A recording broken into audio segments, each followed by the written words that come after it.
Hey everyone, welcome to Rewriting the Narrative 2026 version. It's been a while, you missed us. It's been a really long time. We went through the holidays, we had a New Year's, we saw each other. I I'm was back. gonna say that. I feel like, I will say, since New Year's, I do feel like you are here more, but you're not. But I feel like we've been able to like have enough FaceTime in between that I feel like we're keeping the ball rolling now that, we've had a lot of mentorship, group mentorship meetings. We had our first quarterly office hours. So there's been our own meetings. So there's been more meetings, but we are finally meeting on the pod. And coming at you guys with a topic today that everyone probably, or most people have probably heard the term FODMAPs or starting a low FODMAP diet. And the topic came up today. Actually, this was a question in our quarterly office hours. A coach was asking about a client who was in a cut and started to experience some pretty significant GI related symptoms, just a smorgasbord of just all of the things that we talk about: bloat, constipation, loose stool, and fluctuations there. And she mentioned playing around with a low FODMAP diet as one of her initial strategies and asked us if we would have a different approach.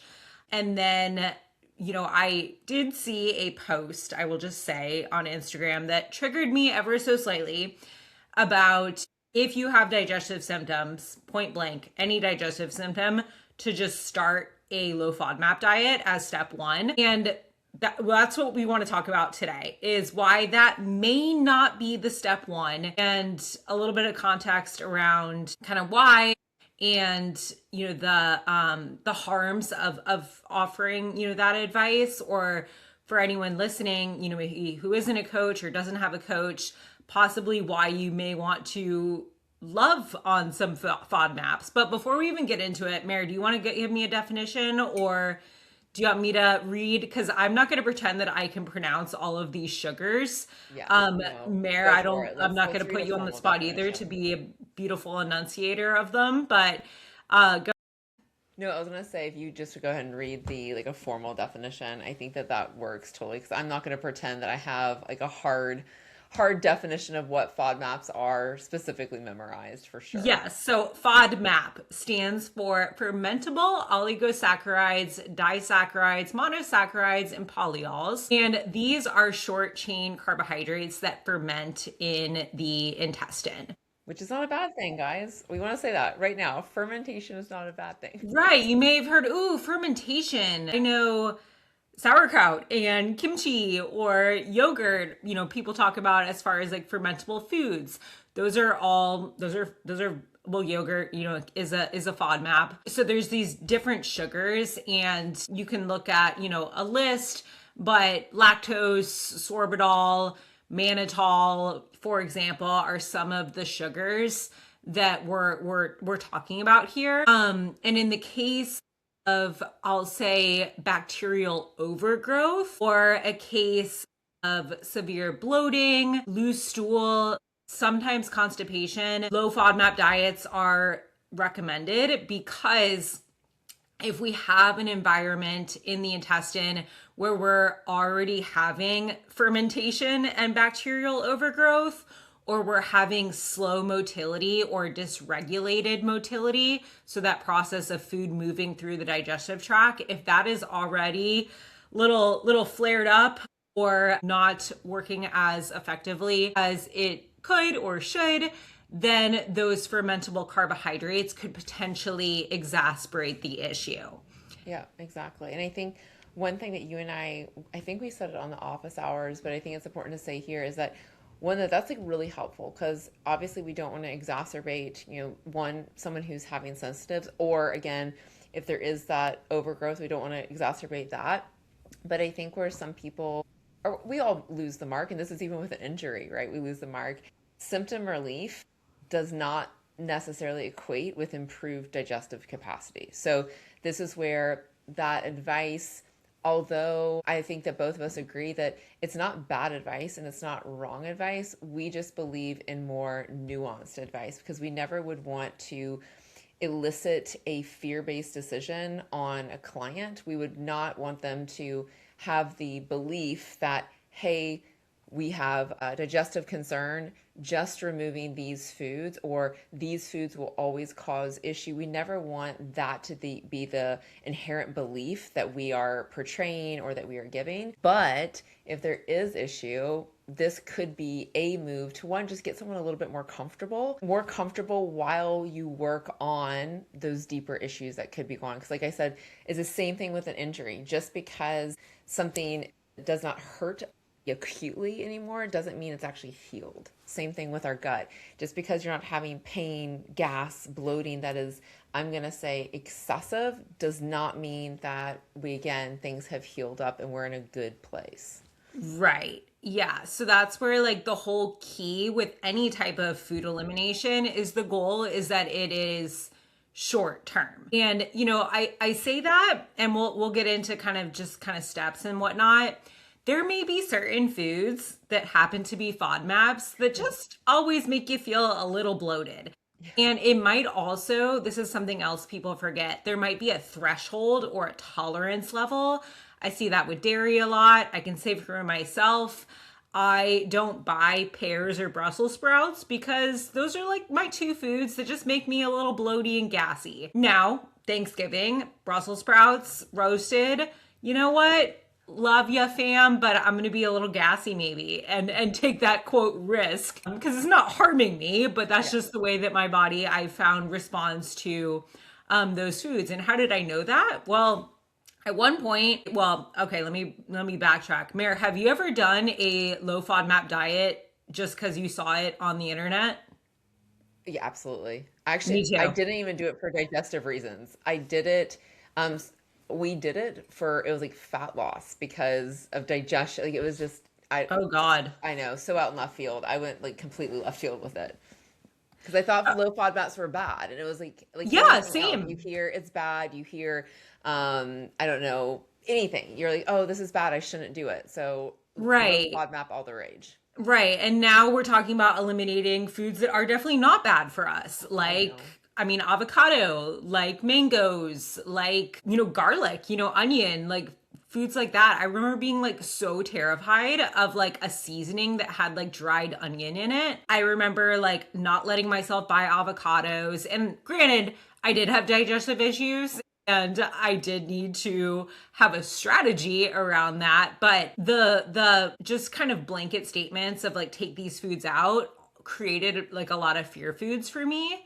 Mhm. Before I learned more and took a more strategic approach and then reintroduced foods and found what I was maybe actually sensitive to and took that time to really heal my digestion, which for me, a big part of that was actually what I wanted to talk about next, which was digestive capacity. That's something that, we chat about a lot. So do you want to tell people what I mean when I say improve someone's digestive capacity? I know, well, I'm going to say for myself, with regards to digestive capacity, I'm thinking about transient time. So that's one thing. I don't want things to be too fast, too slow. So constipation. I'm looking at the ability to break down food. So we're looking at perhaps stomach acid, pancreatic enzyme function. This would be outside of supplementation. I'm looking at improving it via the free stuff. So chewing your food, calming nervous system regulation is probably like its own thing. But again, meal hygiene, these are things that I'm thinking of with regards to improving digestive capacity so that things are breaking down easier. We are utilizing and absorbing things well. That's what I start to think of like immediately. Yeah, and I will say like whenever so that was kind of the question that we talked about on the call was how do you approach like how do you triage a situation where a client does have the bloating, the loose stool or the constipation? Like what are your kind of like first steps? And I think you'll probably agree with me that that's often like that first step is supporting digestive capacity with the free stuff, like the meal hygiene, chewing your food into an applesauce like consistency, as I always say. putting your fork down between bites. Like, hey, are you, having reflux or bloating because you're eating your broccoli, but you're walking around your house while you're doing it? Yeah. And it might be more so related to the habits than the foods. And then, looking at maybe some supplementation, maybe starting with digestive bitters, which we have a whole episode on stomach acid. So I'm not going to get into Yeah. the nitty gritty, but we may start with something, a little bit more gentle like that. We may go with a betaine HCl, but we may not if somebody is very reactive. And that's something we talk about a lot. So betaine HCl is going to be kind of adding acid to a situation. But if someone is very flared up, maybe they're dealing with a lot of reflux, just as an example, I may want to, show some caution there. And I may want to go like, hey, like, can we sprinkle some arugula, in and use, some bitters that are going to be appropriate, for you to, to stimulate stomach acid. Bile, we may need to look at supporting bile with, again, supplements or not. But yeah. Yeah, there's another thing that we've talked about numerous times, and Sarah has numerous posts on, is migrating motor complex. So I'm just going to rephrase that into, let's talk about meal timing and meal spacing. That's when we talk about meal hygiene, that's just as much part of it, because this is where looking at how large are somebody's meals, also not just how large, because then the notion can be that if I'm only eating 3 times per day, now I need to eat 8 times per day, which again, it's like these scales of extreme. And that's, we have actually seen people on both ends of the spectrum. And that's also something to tease out, is the size of the meal. Even looking at credit as far as looking at bile, looking at the macronutrient composition. So I was just on a call last night with a mentee, and she was saying that they were actually looking at blood sugars. Nevertheless, they were looking at meal composition, and they saw that he was not hoarding, but kind of saving the most of his food until the end of the day. And that meal alone was, a couple thousand calories, had over 100 grams of fat in just that meal. And so a lot of people that maybe just aren't aware, especially if we're getting into like a lot of like really palatable, if you like using oils and things, and again, nothing against oils. I love oils, but if you really like oils, sauces, like those things can really add up and you're not even aware. So you can have this, I think salad is a great example, is salad can, when people are like, hey, I had a salad, you arguably think that's, super healthy, and it is. It can be incredibly micronutrient dense, but also can be really macronutrient dense. Some salads can be like really, really, really, really heavy as far as like the cheeses, the whole eggs, the dressing, and then you have bulk on top of it and the raw vegetables. So there's a lot of just nuance when looking at someone's diet. And is it that you need to, as a coach, I think, is it that you need to create fear and all those things? No, I think it's like exactly what Sarah said, making suggestions and being curious about like, hey, let's change this up in the next week and see how you do. Maybe we don't need any supplementation. Maybe we just, by giving digestion a little bit of a break and changing things up, like that's going to be huge. The only last thing I'll say too, to what you said with regards to, walking around and you're eating, I always tell clients, like, do you eat distracted? And that includes scrolling on your phone, includes watching YouTube videos. You would be so surprised the number of people that literally wolf down a meal, and because they're hunched over, they're shoveling the food in because they're scrolling on their phone while eating. That right there, like that's going to affect your digestion. And in a system that's already perhaps a little bit stress intolerant here, it's a little bit, the nervous system is a little more upregulated, it's going to be a little bit less receptive to you doing things like that. A little less forgiving. Yeah. There you go. Yeah, I found for myself, like when I was going through my own, like just digestive healing, I was like, oh, if I have a YouTube video on, even like if it was just like pretty simple content, like any type of like noise like that, if I was already, especially maybe having a busy day or just again, like more heightened, that definitely made me feel like my food just sat heavier or led to, bloating. Or that's why I'll even tell clients, you won't believe me, but you can breathe through your bloat. Yeah. because if our nervous system is heightened, that can contribute to that feeling of bloat or actual distension, which there is a difference. And maybe that's a whole other episode that we get into. Yeah. But if you do feel like you're struggling with FODMAPs, so those fermentable foods, you may be somebody that is also dealing with bloating. And again, in which case, like a low FODMAP diet may be appropriate, at least short term. However, what also is very common in people that especially have chronic bloating and distension is your receptors in your intestine are going to be a little bit more heightened or sensitive, I would say, to any type of stimulation. And that inflammation, you're just going to be a little bit more sensitive to. And if you're already very aware of it and stressed about it, well, you kind of got this like vicious storm. And I found for myself when I would feel that feeling coming on, like the balloon is expanding in your lower stomach. And I remember I was driving and I'm like, what? And I was not eating and driving. I was driving. And I remember just like coming back to my breath and like, no, it didn't, like my stomach didn't go flat, but I felt significantly less of that bloaty kind of feeling. And again, don't knock it till you try it, but that is a real thing. And it's not woo. I got, some studies saved to talk about that. But yeah, so like that could be, again, like, and it's also like what we talked about, like threshold. It's going to be like your body's threshold for your BS habits is kind of what I'll tell Yeah. people too.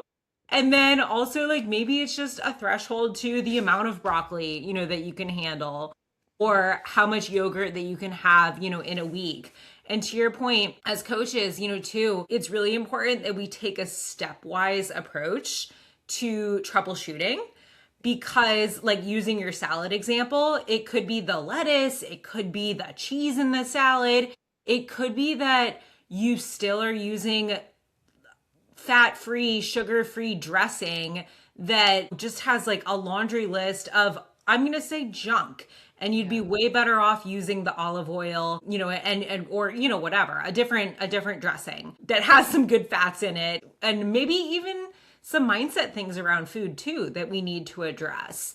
Yeah. So those are like kind of, I would say like the free things, like how we're triaging it. And at what point, Mary, because this was a question we talked about, like when are you looking into like testing? Like when are you going to be like, hey, let's either maybe run a GI map or refer out to a GI specialist, someone you can see in person. When are you kind of starting to like go that route with someone?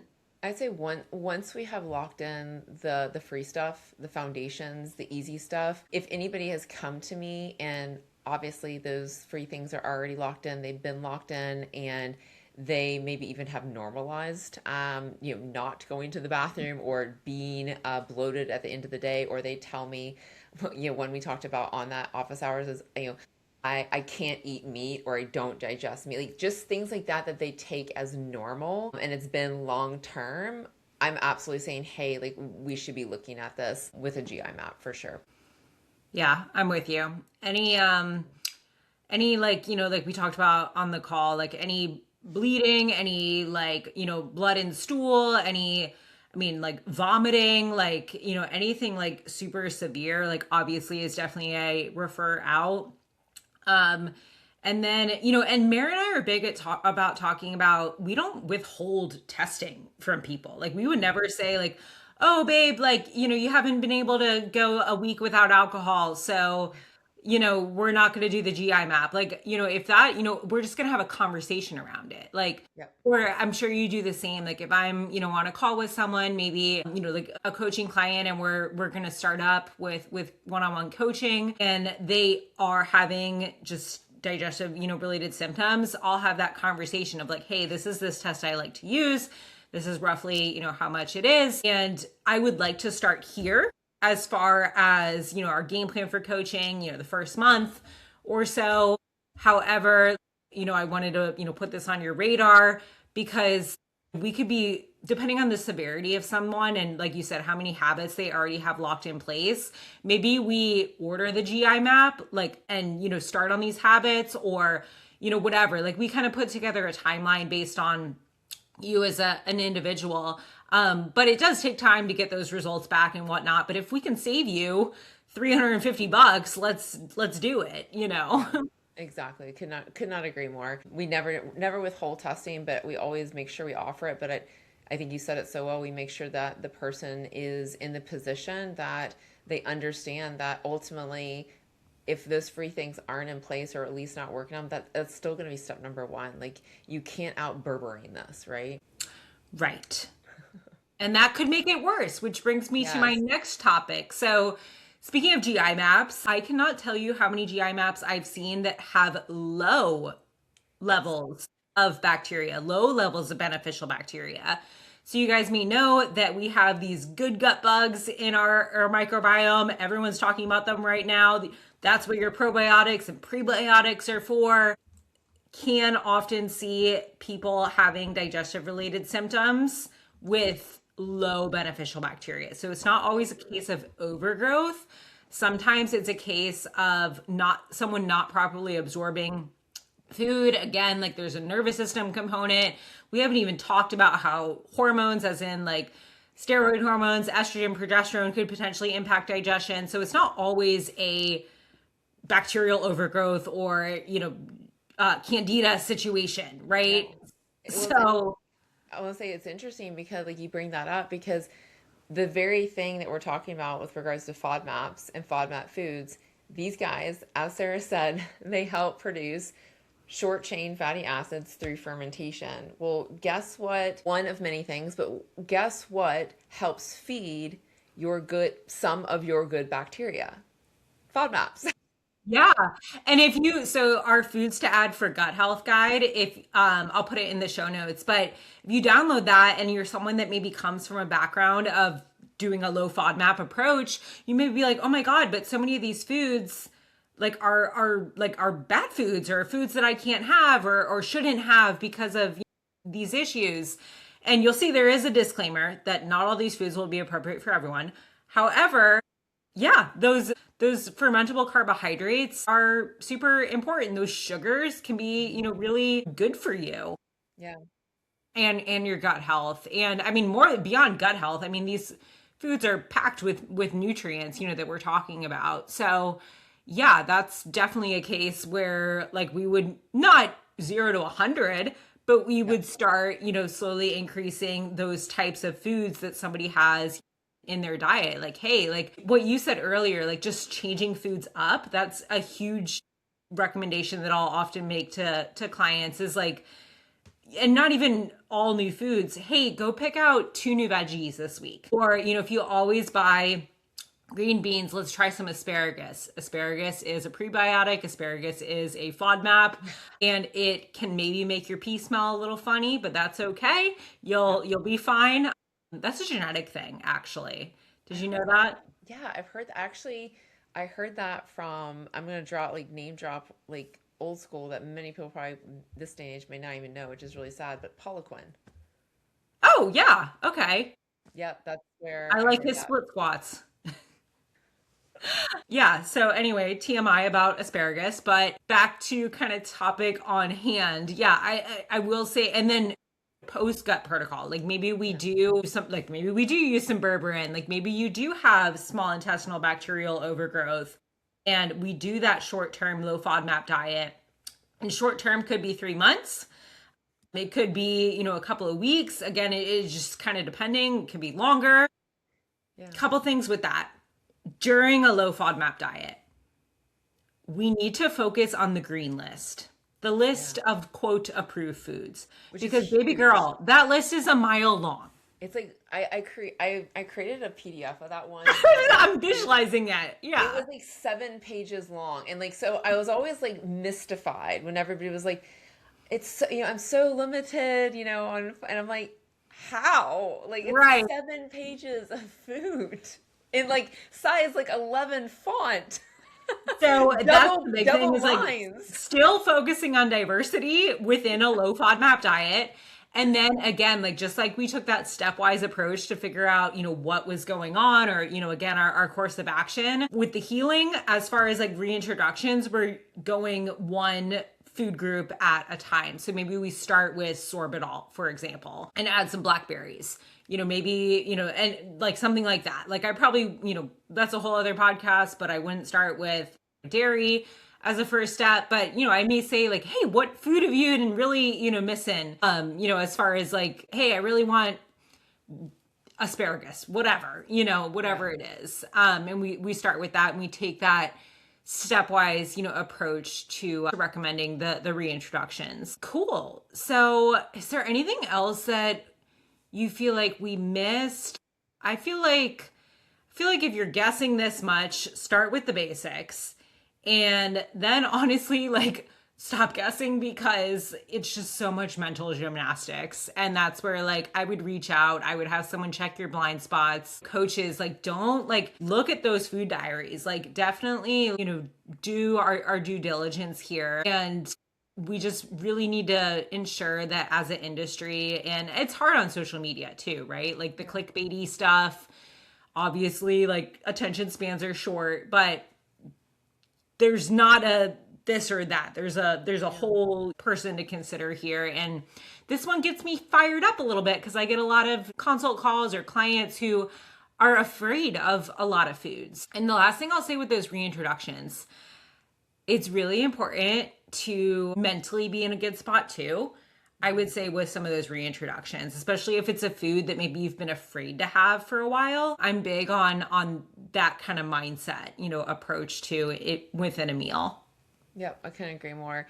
I think as far as like takeaways for coaches and just anybody listening to this is, I think that remembering that avoidance can make symptoms quieter, but it also doesn't make digestion more capable. It doesn't mean that capacity is getting better, and that shrinking a food list to bad foods versus good foods definitely does not automatically mean that just because your list of no's is getting higher, it doesn't mean that your health of your digestion is getting better. I think like oftentimes there's just so much fear of foods, and I think when you touched on mindset, I think like that is like a big thing, and especially with the reintroduction, as we've already said, going 0 to 100. And we want to be clear, like with some of these foods, like especially, I'm going to call them like the heavier hitters.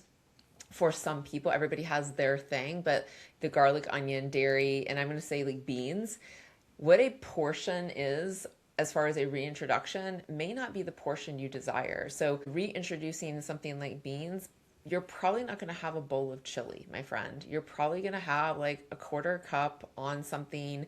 Again, having dairy is probably not going to look like Greek yogurt. It's probably going to be like a harder cheese first. Maybe perhaps like Sarah said, onions are your hard no matter what they're raw, cooked, red, white, Vidalia, whatever. Or you might surprise yourself and might find like, hey, like I actually can do great with, onion powder. But I think that being open to curiosity and knowing that, hey, just because this maybe is still a no, or maybe like Sarah with Brussels is like probably arguably she knows her threshold is no. Does that mean that her digestion is broken or she's broken? Like, no spiraling.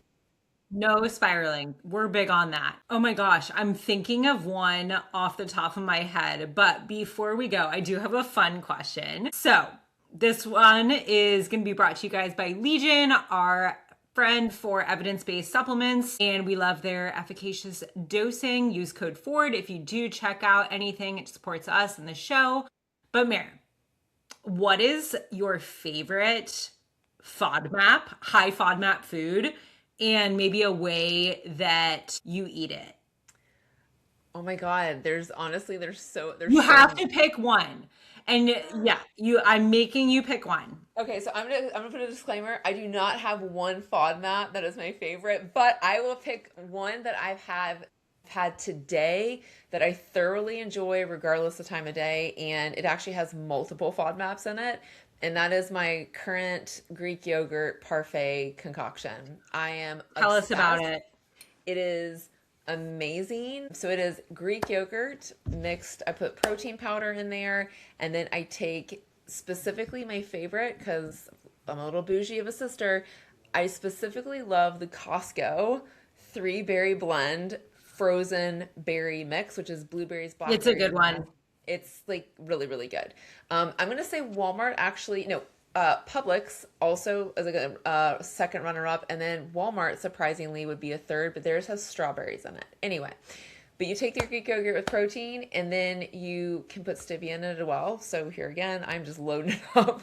And then I take a hefty amount of these frozen berries and mix that in there. And then I add some sort of nuts or nut butter to it. And it is just Oh, so the you most eat it amazing. with the berries semi-frozen? Oh no, completely frozen. And I know what you were thinking. You're a Everybody, psycho. no, no, no, My no, no, no, no, no, God. no, no, no, no, no, no. I am telling you. I am telling you. It is like, do not knock it until you try it. But you cannot go half-ass in. You have to just make your yogurt, take your protein powder, put your stevia, whatever you want to do, mix it up, then take your frozen berries, dump those on. I use like 150 to 200 grams of frozen berries, mix it up ish, and then put a little bit of peanut butter on it or some walnuts. I am telling you, frozen to the core. Berries is the key. It is like, Mare is very passionate about this, you guys, so I'm gonna have to try it. I will say I feel like the nut butter saves the situation with the frozen. Like you no, lost me on completely frozen. But before we keep rattling on, I'm gonna cut you off to tell you about my favorite that we actually um I shared with Mare when she was down here visiting in Florida. But avocado. I feel like, and again, it's hard to pick a favorite, but I do love some avocado because for so long I was afraid to have an avocado because of the high FODMAP fears that I had, and I have definitely been enjoying them more lately. And our neighborhood has a tree where sometimes a lone avocado will roll into the road where I feel like I am not being a bad neighbor by sneaking off with one nice ripe avocado. But definitely enjoying those. And they're honestly, good. like you can eat them like any type of way, but just give me some salt and Same. I'm good to go. I'm the same way. And if I lived in your neighborhood, I 100% would knock on that neighbor's door and I would say, listen, can I give you like, $5, like, $10 a month? I'll come by, pick up some avocados. Yeah. No, yeah, I possibly, yeah. But because I mean, I'm telling you, like they could like guac for days. They're huge. They're huge. And these are I was fortunate enough when I was in Tampa to on our walk, I was able to snag one that was again on the sidewalk, public domain, and it was delicious. It was like perfect. So before we let you guys go, if anyone has any tips for this situation, let me know. But my mom suggested that I plant one of the seeds myself. I've heard And that. I was like, I've never experimented with avocado, but I know there's a process with sprouting the seed and whatnot. Yeah. But I might see what my green thumb can do this spring. I think that would be the perfect addition to your backyard. Deal. Okay, you guys. Well, if you enjoyed this episode, be sure to leave a rating, come back to it, save it. If you do need any, support, guidance, I'm going to have it all in the show notes.